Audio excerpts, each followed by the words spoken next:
ایک یہ کسی کا اعتراض انہوں نے ذکر کیا ہے کہ بعض حضرات کہتے ہیں کہ اللہ تبارک و تعالیٰ کے پیارے نبی صلی اللہ علیہ وسلم نے فقط 2 عیدوں کا تصور دیا ہے، یہ تیسری عید آپ کہاں سے لے آئے، عید میلاد النبی؟ دیکھیں، ایک چیز کا تصور دینا اور ایک چیز کو منع کرنا یا اس کی ممانعت فرمانا، یہ دونوں الگ الگ چیزیں ہیں۔ اگر میں کسی شے کا تصور دوں تو کیا میں مثال کے طور پہ میں کہوں کہ میرے علاقے کے اندر 2 اشخاص ایسے ہیں جو بہت سخی ہیں، تو میں نے ایک تصور 2 سخی آدمیوں کو ایک تصور آپ کو دیا، تو کیا میں کسی چیز کی ممانعت کر رہا ہوں کہ اس کے علاوہ کسی کو آپ سخی نہ مانیے گا ہمارے علاقے میں، یا اس کے علاوہ کوئی سخی موجود ہی نہیں ہے؟ کہاں سے یہ قاعدہ ضابطہ آپ نے نکالا کہ اگر 2 عیدوں کا تصور دیا گیا ہے تو کسی تیسری چیز کو عید قرار دے ہی نہیں سکتے ہیں؟ حالانکہ خود ہمارے نبی کریم صلی اللہ علیہ وسلم نے ارشاد فرمایا کہ اللہ تبارک و تعالیٰ نے جمعے کے دن کو مومنین کے لیے عید کا دن قرار دیا ہے۔ اب بتائیے تیسری عید کا اگر آپ اس طرح دیکھ لیں تو تیسری عید کا تصور نکل آئے گا۔ اب یہ الگ بات ہے کہ جیسا اہتمام ان 2 عیدوں میں ہوتا ہے اس میں اگرچہ نہیں ہے، لیکن تصور عید تو حاصل ہو گیا۔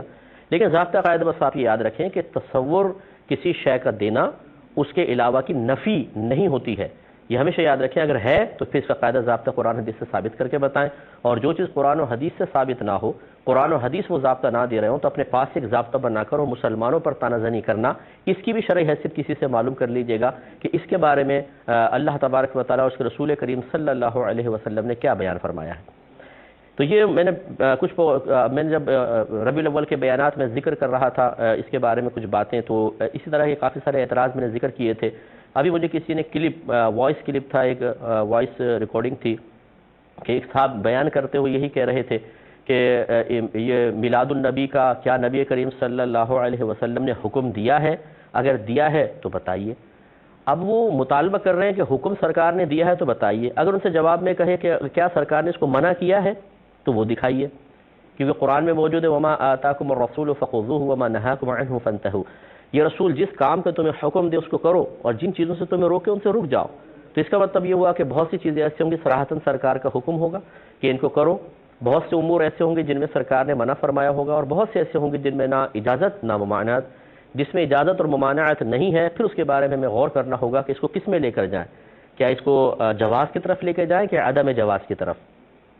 تو یہ کہنا کہ جی حکم ہو تو پھر اس کو کرنا صحیح ہوگا، یہ بالکل غلط ہے۔ بعض اوقات حکم نہیں ہوتا، اتباع تو ہوتی ہی یہ ہے کہ جہاں پر حکم نہیں ہوتا وہاں کسی کی پیروی کرنا اتباع کہلاتا ہے۔